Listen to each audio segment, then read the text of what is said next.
Maigsuon kitang mga Pilipino daw known nga kanang fatalistic nga ang tanan atong isalid lamang sa Dios, di ba? Kanuna kitang makadungog nga isalig lamang sa Ginoo ang tanan, no? Isalig lamang ang bisan unsay mahitabo sa imong kinabuhi, no? Apan wala ta kitay mas lawom-lawom nga rason nga maitubag usahay. Munang ang mga Pinoy daw, kitang mga Pilipino, mga risk takers, no? Nga dali ta nga murisgo, maubalitaw nga non usab kita nga mga sugaron. Dali usab kita musugal tungod kay murisgo kita bisag unsa, no? Daghay mga maubalitaw nga sa bisan sa sokmed, sa social media, daghay mga patalastas sa mga sugal, ng mga online nga mga pagsugal. Munang dili kaayo lisod kanato ang musalig usab or musugal usab ngadto sa atong Ginoo. Bisan lahi paminawon, no? Maayo gyapon diha kadtong lantaw niya sa mata sa pagtuo nga ang atong pagsalig nganha sa Dios mas sayon kaysa kung atong i-contextualize sa atong kultura. Mga daghan mga Pinoy nga bisag asa makita nimo. Karon sa atong mga pagbasa, labi na sa itong ebanghelyo, nagpakita diha sa mas lawom nga rason nga naa kita ikatubag nganong mas musalig kita sa Ginoo. Nga diha gipaila ni Jesus ang ikatulong nga persona sa Santissima Trinidad, ang manlalaban, ang Espiritu Santo. Nga diha sa atong pagtuo, nga diha sa atong pagsalig, sa atong pagtugyan ngadto sa atong kinabuhi ngadto sa Dios, sa atong pag-ingon nga salig lamang sa Ginoo. Ang tanan muuyon ra ni ana. Tungod kay ang pag-atiman sa atong Ginoo, ang pagsalig nato diha kaniya, nagpahinumdum siya karon nga ngano tungod kay makig-uban gihapon ako kaninyo apan ing-ani nga pamaagi, akong ipadala ang Espiritu nga manlalaban, ang Espiritu Santo nga gikan sa Amahan, ang Espiritu sa kamatuoran, ug walay panahon.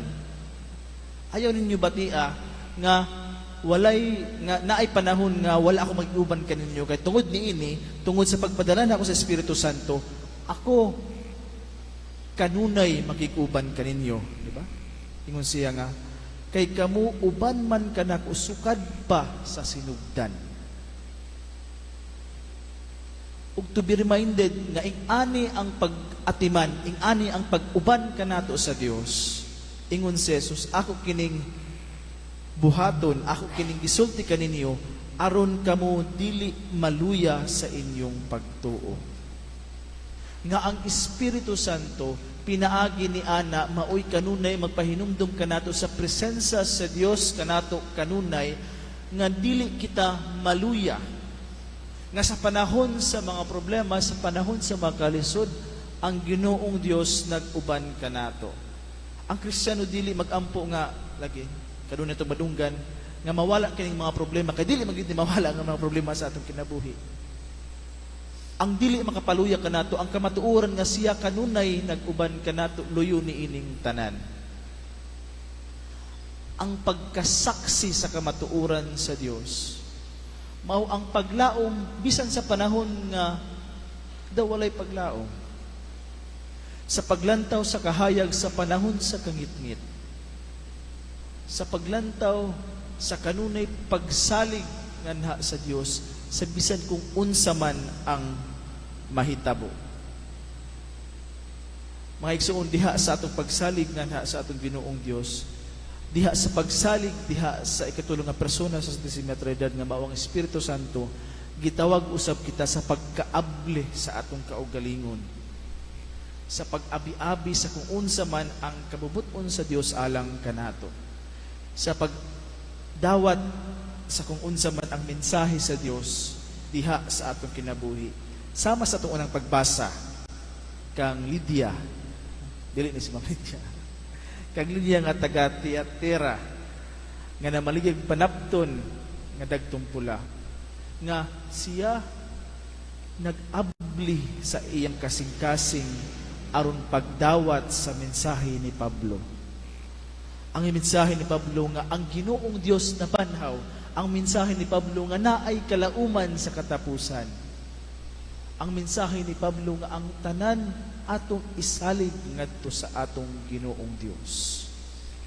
Mga igsoon diha sa atong pagpadayon ning santos nga misa, ato untay kanunay palawman ang atong pagtuongan sa atong Ginoong Dios ug ilabi na nganha sa usahay natong ma-disregard ang ikatulong nga personahe sa na persona diha sa Santísima Trinidad nga mao ang Espiritu Santo.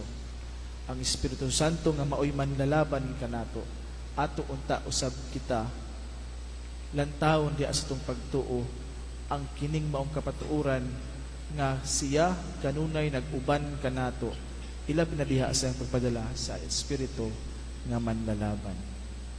Amen.